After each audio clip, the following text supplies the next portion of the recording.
Good evening everyone. Welcome to the GS foundation. सभी छात्रों का एक बार फिर से स्वागत करता हूं, अभिनंदन करता हूं आपके अपने यूट्यूब चैनल जीएस फाउंडेशन पर। जेएसएससी सिजल एस्पायरेंट से कहना चाहता हूं कि आप झारखंड जीके को पढ़ें नहीं, झारखंड जीके को सिलेबस के अनुसार पढ़ें। आज का जो हमारा सेशन रहने वाला है पूरी तरह सिलेबस के आधार पर होगा। यदि आप इस सेशन को पूरा देख लेते हैं दोस्तों, तो आपको पता चल जाएगा कि जेएसएससी सिजल में प्रश्न पूछे कहाँ से जाएंगे। आज के सेशन में सबसे पहले हम लोग देखेंगे झारखंड एसएससी सिजल में पूछे जाने वाले सिलेबस को। उसके बाद हम लोग एमसीक्यू स्टार्ट करेंगे। तो चलिए देखते हैं सबसे पहले सिलेबस को। झारखंड के बारे में सामान्य ज्ञान के लिए जेएसएससी सिजल पाठ्यक्रम। सबसे पहले आपको दिखाई दे रहा होगा राज्य का इतिहास। सबसे पहले झारखंड के इतिहास को हम लोगों को कवर करना है। इसके बाद झारखंड का भूगोल, यहाँ की संस्कृति और भाषा को, सभ्यता को, प्रसिद्ध स्थान, अयस्क खनिज, राष्ट्रीय आंदोलन, खेल कूद में झारखंड का योगदान, झारखंड के खिलाड़ी और प्रसिद्ध हस्तियां, नागरिक उपलब्धि, झारखंड का राष्ट्रीय और अंतर्राष्ट्रीय महत्व। इतना सिलेबस आप कवर कर लेते हैं दोस्तों, तब आपको समझा जाएगा कि आपकी तैयारी पूरी हो गई है। तो आज का सेशन शुरुआत करने से पहले दोस्तों फटाफट से इस सेशन को दोस्तों के साथ शेयर कर दीजिए, चैनल को फटाफट से सब्सक्राइब कर लीजिए। तो चलिए शुरुआत करते हैं आज के सेशन की। पहला सवाल आपके स्क्रीन पर दोस्तों कहता है क्या? कहता है कि झारखंड राज्य के किस प्रमंडल में जिलों की संख्या सर्वाधिक है? काफी आसान सा सवाल है दोस्तों। इसका सही आंसर हो जाएगा उत्तरी छोटा नागपुर में जिलों की संख्या सर्वाधिक है। इसमें जिलों की कुल संख्या कितनी है? कुल संख्या 7 है। आइए इसे हम एक मानचित्र की सहायता से समझेंगे। तो आपको दिखाई दे रहा होगा दोस्तों झारखंड का मानचित्र। सबसे पहले बात कर लेते हैं इसके क्षेत्रफल की। तो आपने यदि झारखंड जीके पढ़ा होगा तो आपको पता होगा दोस्तों कि झारखंड का क्षेत्रफल 79,714 वर्ग किलोमीटर है, जो कि भारत के कुल क्षेत्रफल का 2.42% होता है। यह कितने राज्यों से घिरा हुआ है? 5 राज्यों से घिरा हुआ है। आपको पूरब में पश्चिम बंगाल दिखाई देगा, वेस्ट बंगाल दिखाई देता है, उत्तर में आपको दिखाई देता है बिहार, जिससे यह अलग हुआ है। और बिहार के कितने प्रतिशत क्षेत्र को लेकर यह अलग हुआ है? तो आप सभी को ज्ञात होगा दोस्तों कि बिहार के 46% क्षेत्र को लेकर झारखंड को बनाया गया था। दक्षिण में आपको देखने को मिलता है ओडिशा, पश्चिम में आपको देखने को मिलता है छत्तीसगढ़, जबकि उत्तर पश्चिम में आपको देखने को मिलता है यूपी, जो कि मात्र गढ़वा से सटा हुआ है। झारखंड में कुल 5 प्रमंडल देखने को मिलते हैं दोस्तों। जैसे पलामू प्रमंडल में आपको 3 जिले देखने को मिलता है। कौन कौन? गढ़वा, पलामू और लातेहार। उत्तरी छोटा नागपुर में सबसे अधिक जिले हैं, जैसा कि प्रश्न में भी बता चुका हूं, कुल 7 जिले हैं। ये 7 जिले कौन कौन हैं? चतरा, हजारीबाग, कोडरमा, गिरिडीह, धनबाद, बोकारो और रामगढ़। तीसरा प्रमंडल आपको देखने को मिलता है संथाल परगना में आपको कुल 6 जिले देखने को मिलते हैं। कौन कौन? देवघर, दुमका, गोड्डा, साहेबगंज, पाकुड़ और जामताड़ा। दक्षिणी छोटा नागपुर में 6 जिले आते हैं।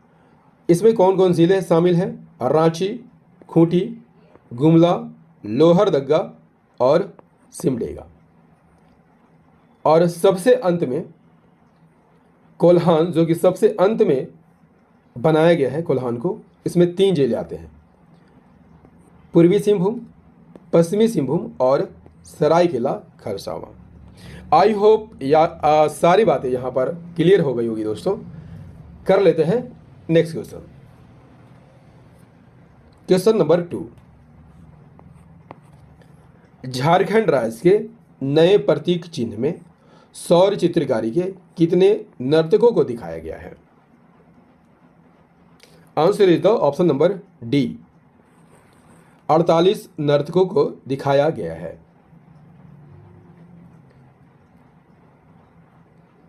14 अगस्त 2020 को रांची के आर्यभट्ट सभागार में, याद कर लीजिएगा दोस्तों, कहां पर? रांची के आर्यभट्ट सभागार में झारखंड राज्य के नए राज्य चिन्ह का अनावरण किया गया था और यह प्रतीक चिन्ह 15 अगस्त 2020 से प्रभावी हो गया था। इस प्रतीक चिन्ह का विन्यास कैसा है? चक्राकार है या कह लीजिए वृत्ताकार है, जो किसका प्रतीक है? राज्य की प्रगति का प्रतीक है। इसी प्रतीक चिन्ह में कि वृत्ताकार खंड में आपको हरा रंग का प्रयोग किया गया है। किस रंग का प्रयोग किया गया है? हरा रंग का प्रयोग किया गया है, जो झारखंड की हरी भरी धरती और वन संपदा को दिखाता है। सबसे ऊपर के वृत्तखंड में आपको क्या देखने को मिलता है? हिंदी में लिखा हुआ झारखंड सरकार और अंग्रेजी में क्या लिखा है? गवर्नमेंट ऑफ झारखंड लिखा हुआ है। दूसरे वृत्ताकार खंड में 24 हाथी को दर्शाया गया है। हाथी राज्य के ऐश्वर्य का प्रतीक होने के साथ साथ राज्य के प्रचुर प्राकृतिक संसाधनों एवं समृद्धि को दर्शाता है। तीसरे वृत्त में क्या मिलता है? वृत्ताकार खंड के बीच 24 पलाश के फूल को दिखाया गया है और पलाश का फूल राज्य के अप्रतिम प्राकृतिक सौंदर्य का परिचायक है। चौथे वृत्ताकार खंड के बीच किसको दिखाया गया है? सौर चित्रकारी के 48 नर्तकों को दिखाया गया है। सौर चित्रकारी जनजातियों की समृद्ध सांस्कृतिक विरासत को दिखाता है। सबसे अंतिम चक्र में क्या दिखाया गया है? 60 सफेद वृत्त को दिखाया गया है और राज्य के केंद्रीय भाग में राष्ट्रीय चिन्ह अशोक स्तंभ को दिखाया गया है। अशोक स्तंभ भारत के उत्तम सहकारी संघवाद, इसमें झारखंड की सहभागिता और अद्वितीय भूमिका को रेखांकित करता है। Next question, question number 3, Jharkhand राज्य की जनसंख्या देश की कुल जनसंख्या का कितना प्रतिशत है? Answer is the option C, 2.72% है। झारखंड की कुल जनसंख्या की बात कर लिया जाए दोस्तों, तो झारखंड की कुल जनसंख्या 3,29,88,134 है। वही जनसंख्या 2001 में कितनी थी? 2,69,45,829। देश की कुल जनसंख्या का कितना प्रतिशत है?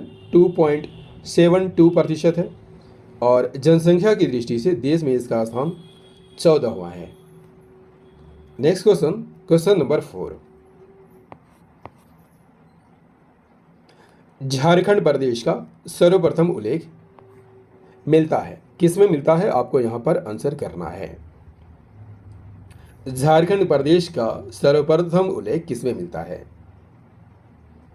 सही आंसर हो जाएगा ऑप्शन डी, ऐत्रेय ब्राह्मण में मिलता है। विष्णु पुराण, कौटिल्य के अर्थशास्त्र और आईने अकबरी में झारखंड को क्या क्या कहा गया है? आइए हम इसे देख लेते हैं। विष्णु पुराण में झारखंड को क्या कहा गया है? मुंड कहा गया है। कौटिल्य के अर्थशास्त्र में इसे कुक्कुट या कुक्कुट देश कहा गया है। आईने अकबरी में झारखंड और ऐत्रेय ब्राह्मण में पुंड्र या पुंड कहा गया है। चलिए देखते हैं अगला सवाल, क्वेश्चन नंबर 5, कांस्य युगीन औजारों का प्रारंभकर्ता किस जनजाति को माना जाता है? कांस्य युगीन औजारों का प्रारंभकर्ता किस जनजाति को माना जाता है? आसान सा सवाल है दोस्तों, आंसर हो जाएगा ऑप्शन ए, असुर जनजाति को माना जाता है। कांस्य युग में तांबा में टीन को मिलाकर, याद कर लीजिएगा दोस्तों, कांसा बनाया जाता था और उससे बने उपकरणों का प्रयोग किया जाता था। छोटा नागपुर क्षेत्र के असुर, जो कि झारखंड की प्राचीनतम जनजाति है, और बेरजिया जनजाति को कांस्य युगीन औजारों का प्रारंभकर्ता माना जाता है। Next question, question number 6। Jharkhand राज्य के बेनूसागर नामक स्थान से प्राप्त हुआ है। झारखंड राज्य के बेनूसागर नामक स्थान से क्या प्राप्त हुआ है? Answer is the option A, Jain मूर्तियां प्राप्त हुई है। सिंहभूम के बेनूसागर से 7वीं शताब्दी की जैन मूर्तियां प्राप्त हुई है। सिंहभूम के आरंभिक निवासी जैन धर्म को मानने वाले थे, जिन्हें क्या कहा जाता था? सरक कहा जाता था, और वे सरक जो है गृहस्थ जैन मतावलंबी थे, यानी ये गृहस्थ जीवन व्यतीत करके ही जैन धर्म को मानते थे, जैन धर्म को फॉलो करते थे। सरक की बात कर लिया जाए तो सरक जो है श्रावक का बिगड़ा हुआ रूप है। याद कर लीजिएगा दोस्तों, इंपॉर्टेंट फैक्ट रहेगा, हो जनजाति के लोगों ने इन्हें सिंहभूम से बाहर निकाल दिया था। Next question number 7। झारखंड के दियापुर दालमी नामक स्थान से बौद्ध स्मारक प्राप्त हुए हैं। यह स्थान किस जिले में अवस्थित है? Answer is the option B, Dhanbad में अवस्थित है। दियापुर दालमी किस जिले में अवस्थित है? धनबाद जिला में अवस्थित है, और यहाँ से बौद्ध स्मारक प्राप्त हुए हैं। यहीं पर आपको बुद्धपुर में बुद्धेश्वर मंदिर देखने को मिलता है, जो कि दामोदर नदी के किनारे अवस्थित है। Question number 8। कौटिल्य के अर्थशास्त्र में झारखंड के लिए प्रयुक्त शब्द कौन सा है? कौटिल्य के अर्थशास्त्र में झारखंड के लिए प्रयुक्त शब्द कौन है? बता चुका हूं दोस्तों कि कौटिल्य के अर्थशास्त्र में झारखंड को कुक्कुट देश कहा गया है और कुक्कुट भी कहा गया है। Answer is the option number C, उपरोक्त दोनों कहा गया है।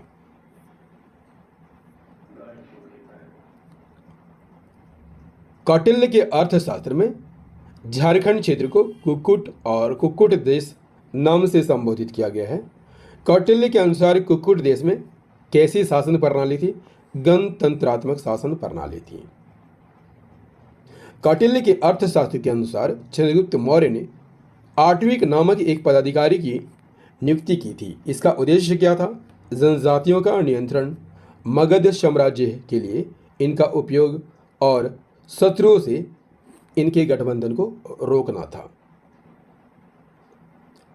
इंद्र नामक नदियों की यहां पर बात कर लिया जाए दोस्तों, तो इंद्र नामक नदियों का चर्चा करते हुए कौटिल्य ने लिखा है कि इंद्र नामक की नदियों से हीरे प्राप्त किए जाते थे, और यह इंद्र नामक नदी जो है इव और शंख नदियों का इलाका था। चंद्रगुप्त मौर्य के शासनकाल में सेना के लिए यहाँ से हाथी को मंगाया जाता था। इंपॉर्टेंट फैक्टर रहेगा दोस्तों आपके एग्जाम के दृष्टिकोण से। Question number 9। महामाया मंदिर किस स्थान पर स्थित है? महामाया मंदिर किस स्थान पर स्थित है? Answer is the option B, Hapamuni गांव में स्थित है। महामाया मंदिर किस जिले में अवस्थित है दोस्तों? गुमला के हापामुनि गांव में स्थित है। यह मंदिर जो है इस बात का प्रमाण है कि झारखंड राज्य का संबंध पूर्व मध्यकाल से रहा है।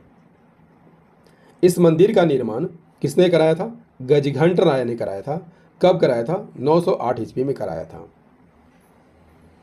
सियानाथ देव ने इसमें विष्णु की प्रतिमा स्थापित की थी। इस मंदिर का पुरोहित की बात कर लिया जाए तो इस मंदिर का प्रथम पुरोहित द्विज हरिनाथ नामक एक ब्राह्मण था, जो कि मराठा ब्राह्मण था और यह गजघंट राय का धार्मिक गुरु था। Next question, question number 10। किस जनजाति के लोगों द्वारा सबसे पहले झारखंड राज्य निर्माण की प्रक्रिया शुरू की गई थी? सही आंसर हो जाएगा ऑप्शन सी। सर्वप्रथम झारखंड निर्माण की प्रक्रिया मुंडाओं द्वारा शुरू की गई थी। झारखंड की जनजातियों में मुंडाओं ने सबसे पहले राज्य निर्माण की प्रक्रिया प्रारंभ की थी। एक नाम आता है रीसा मुंडा और इसी को कहा जाता है रीता मुंडा। इसे ही सर्वप्रथम झारखंड में राज्य निर्माण की प्रक्रिया शुरू करने का श्रेय दिया जाता है। रीसा मुंडा ने सूतिया पाहन को मुंडाओं का शासक नियुक्त किया और इस नव स्थापित राज्य का नाम सूतिया पाहन के नाम पर सूतिया नागखंड रखा था। सूतिया नागखंड नामक इस राज्य को सूतिया पाहन ने 7 गढ़ों और 21 परगनों में विभक्त किया था। Question number 11। झारखंड में पहली बार अंग्रेजों का प्रवेश किस वर्ष हुआ? This is very very important question for your exam. Jharkhand में पहली बार अंग्रेजों का आगमन किस वर्ष हुआ था? सही आंसर हो जाएगा ऑप्शन नंबर सी। 1767 ईस्वी में हुआ था। झारखंड में सबसे पहले 1767 ईस्वी में अंग्रेजों का प्रवेश हुआ था। किस ओर से हुआ था? सिंहभूम की ओर से हुआ था। अंग्रेजों के झारखंड में प्रवेश करने के समय कोल्हान में हो शासक, पोरहाट क्षेत्र में सिंह शासक और ढालभूम क्षेत्र में ढाल शासकों का शासन था। Next question, question number 12। ढाल विद्रोह कब शुरू हुआ था? ये भी काफ़ी इंपॉर्टेंट सवाल है दोस्तों। ढाल विद्रोह कब शुरू हुआ था? Answer is the option B. 1767 में शुरू हुआ था। ढाल विद्रोह की बात कर लिया जाए दोस्तों तो ये 10 साल तक चलने वाला विद्रोह होता है। कब से कब तक चला था? 1767 से 1777 तक। किसके विरुद्ध किया गया था? अंग्रेजों के विरुद्ध किया गया था और अंग्रेजों के विरुद्ध किया जाने वाला पहला विद्रोह था।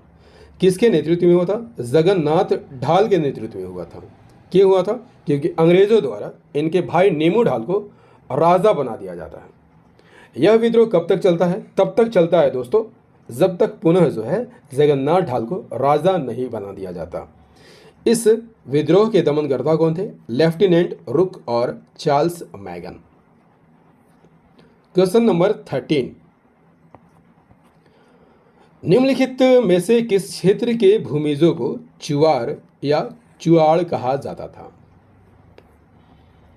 सही आंसर हो जाएगा दोस्तों जंगल महल के भूमिजों को चुआड़ या चुआर कहा जाता था।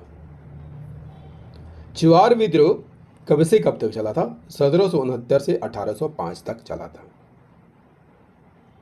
कहाँ चला था? जंगल महाल में चला था। अंग्रेज जंगल महाल के भूमिजों को चुआर और चुआड़ कहते थे और इसका अर्थ होता है नीची जाति के लोग। इसी कारण इनके विद्रोह का नाम चुआर विद्रोह पड़ा था। Next question, question number 14। Question number 14 क्या कहता है? चेरो विद्रोह के प्रथम चरण का प्रमुख नेता कौन था? सही आंसर हो जाएगा ऑप्शन नंबर बी, चित्रजीत राय था। चेरो विद्रोह 4 चरणों में होता है दोस्तों और प्रथम चरण 1770 से 1771 तक चला था। यह जो विद्रोह था उत्तराधिकारी का लड़ाई था, जिसमें पलामू के चेरो राजा चित्रजीत राय ने अपने दीवान जयनाथ सिंह के साथ मिलकर अंग्रेजों के विरुद्ध विद्रोह किया था। इस विद्रोह का मूल कारण क्या था दोस्तों? अंग्रेजों द्वारा पलामू की राजगद्दी के दावेदार गोपाल राय को समर्थन प्रदान करना इसका मुख्य उद्देश्य था। इस विद्रोह का प्रथम चरण का दमन किसने किया था? जैकब कैमेक ने किया था। चेरो विद्रोहियों को पराजित करने के बाद अंग्रेजों ने पलामू किले पर कब्जा कर लिया। 1 जुलाई 1771 ईस्वी को गोपाल राय को पलामू का राजा घोषित कर दिया गया था। क्वेश्चन नंबर 15, इनमें से किस विद्रोह को चेरो विद्रोह का पूरक माना जाता है? किस विद्रोह को चेरो विद्रोह का पूरक माना जाता है? सही आंसर हो जाएगा option C is the correct answer. Bhokta विद्रोह को चेरो विद्रोह का पूरक माना जाता है। भोक्ता विद्रोह की बात कर लिया जाए दोस्तों, तो ये भी 1770 से 1771 तक चलता है और चेरो विद्रोह के समय ही यह शुरू होता है। इस विद्रोह का नेतृत्व किसने किया था? जयनाथ सिंह भोक्ता ने किया था, जो कि चित्रजीत राय का दीवान था। विद्रोह का कारण क्या था दोस्तों? कंपनी द्वारा जयनाथ सिंह को पलामू किला छोड़ने संबंधी दिया जाने वाला आदेश ही भोक्ता विद्रोह का प्रमुख कारण था। जयनाथ सिंह कुछ शर्तों के साथ किला छोड़ने को भी तैयार था, लेकिन अंग्रेज जो है इसे अनैतिक करार दे रहे थे। परिणाम स्वरूप जयनाथ सिंह ने कंपनी के विरुद्ध विद्रोह कर दिया था और इस विद्रोह में भोक्ता और चेरो ने साथ मिलकर अंग्रेजों का सामना किया था। जगन्नाथ सिंह पराजित हो गए और पराजित होकर कहाँ शरण लिया? सुरगुजा में। इसके बाद अंग्रेजों द्वारा गोपाल राय को राजा घोषित कर दिया गया और विद्रोह यहीं पर समाप्त हो गया। क्वेश्चन नंबर 16, तिलका आंदोलन का नेतृत्व किसके द्वारा किया गया था? तिलका आंदोलन का नेतृत्व किसके द्वारा किया गया था? Answer is the option D, Tilka Manjhi के द्वारा किया गया था। तिलका आंदोलन कब शुरू हुआ था? 1783 में तिलका मांझी और उसके समर्थकों द्वारा यह शुरू किया गया था। और यह आंदोलन जो है दोस्तों, अंग्रेजों की फूट डालो और शासन करो नीति के विरोध में किया गया था और अपने जमीन पर अधिकार प्राप्त करने हेतु भी यह किया गया था। इसका उद्देश्य क्या था दोस्तों? आदिवासी अधिकारों की रक्षा करना, अंग्रेजों के विरुद्ध लड़ाई करना और सामंतवाद से मुक्ति प्राप्त करना। तिलका आंदोलन की बात कर लिया जाए दोस्तों, तो तिलका आंदोलन का प्रचार प्रसार जो है, याद रखिएगा, साल के पत्ते पर किया जाता था। साल के पत्ते पर किया जाता था। एक फैक्ट और याद रखिएगा दोस्तों, इस विद्रोह के दमनकर्ता क्लीवलैंड को, किसको? क्लीवलैंड को तिलका मांझी ने तीर से मार गिराया था। इंपॉर्टेंट फैक्ट रहेगा आपके एग्जाम की दृष्टिकोण से। क्वेश्चन नंबर 17, किस तिथि को सिद्धू मुर्मू को फांसी की सजा दी गई थी? Answer is the option B, 5 दिसंबर 1855 को। संथाल विद्रोह यदि आपसे पूछ लिया जाए दोस्तों, किसके नेतृत्व में हुआ था? सिद्धू, कान्हू, चांद भैरव और फुलो जानो, ये सभी जो है भाई बहने थे और इन्हीं के नेतृत्व में जो है संथाल विद्रोह हुआ था। अंग्रेजों ने संथाल विद्रोह को दबाने के लिए क्रूरतापूर्वक कदम उठाया था और दिसंबर 1855 में सिद्धू मुर्मू को गिरफ्तार कर लिया और भागलपुर न्यायालय में उस पर मुकदमा चलाया गया और 5 दिसंबर, इस डेट को आप याद कर लीजिएगा, 5 दिसंबर 1855 को उसे फांसी दे दी गई थी। क्वेश्चन नंबर 18, दोस्तों सेशन कैसा लग रहा है आप कमेंट करके जरूर बताइएगा। आपके एक कमेंट से हमारा मोटिवेशन बना रहता है दोस्तों और वीडियो बनाने के लिए प्रेरित करते रहता है। तो आपसे रिक्वेस्ट है कि आप कमेंट जरूर कीजिएगा। झारखंड में 1857 के विद्रोह की शुरुआत कब हुई थी? झारखंड में 1857 के विद्रोह की शुरुआत कब हुई थी? Answer is option number D, 12 जून 1857 को। झारखंड में 1857 के विद्रोह की शुरुआत 12 जून 1857 को हुई थी। कहाँ से हुई थी? रोहिणी ग्राम, देवघर से हुई थी। यदि आपसे पूछ लिया जाए दोस्तों कि रोहिणी ग्राम किस नदी के किनारे स्थित है? अजय नदी के किनारे स्थित है। क्वेश्चन नंबर 19, झारखंड के प्रथम ईसाई मिशन गौसनर मिशन की स्थापना किस देश के ईसाई दल द्वारा की गई थी? Answer is the option C, Germany के ईसाई दल द्वारा की गई थी। झारखंड का प्रथम ईसाई मिशन कौन था? गौसनर मिशन था। इसकी स्थापना जर्मनी की ईसाई दल द्वारा की गई थी। किसके सहयोग से की गई थी? छोटा नागपुर के कमिश्नर कर्नल आउसले और डिप्टी कमिश्नर हटिंगटन के सहयोग से की गई थी। गौसनर मिशन के वास्तविक संस्थापक यदि आपसे पूछ लिया जाए दोस्तों, कौन थे? डॉक्टर हेकरलिन थे। Clear? Next question, question number 20। निम्नलिखित में से किसे झारखंड आंदोलन का जनक माना जाता है? झारखंड आंदोलन का जनक किसे माना जाता है? सही आंसर हो जाएगा ऑप्शन डी, जे बार्थोलोमन को झारखंड का जनक माना जाता है। जे बार्थोलोमन की बात कर लिया जाए दोस्तों, तो इसे झारखंड आंदोलन का जनक माना जाता है और ये ढाका विद्यार्थी परिषद रांची की शाखा के संचालक थे। Question number 21। छोटा नागपुर उन्नति समाज का गठन किस वर्ष किया गया था? सही आंसर हो जाएगा ऑप्शन सी, 1915 में किया गया था। 1915 ईस्वी में क्रिश्चियन स्टूडेंट ऑर्गेनाइजेशन का नाम जो है बदल दिया जाता है और छोटा नागपुर उन्नति समाज कर दिया जाता है। किसके सलाह पर ऐसा किया जाता है? एंग्लिकन मिशन के बिशप कैनेडी की सलाह पर नाम बदल दिया जाता है। छोटा नागपुर उन्नति समाज की स्थापना में योगदान किसका किसका था? जुएल लकड़ा, पॉल दयाल, बंदी उरांव और ठेबले उरांव के नेतृत्व में छोटा नागपुर उन्नति समाज की स्थापना की गई थी। क्वेश्चन नंबर 22 क्या कहता है दोस्तों? नागवंशी राज्य की स्थापना किस वर्ष की गई थी? नागवंशी राज्य की स्थापना किस वर्ष की गई थी? सही आंसर हो जाएगा ऑप्शन सी, 64 ईस्वी में की गई थी। नागवंशी शासन व्यवस्था का प्रारंभ जो है प्रथम शताब्दी में हुआ था, 64 ईस्वी में हुआ था।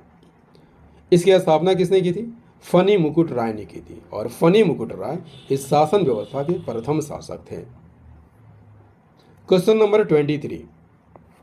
बख्तियार खिलजी नदिया पर आक्रमण करते हुए जाते समय कब झारखंड से होकर गुजरा? सही आंसर हो जाएगा ऑप्शन ए, 1206 में।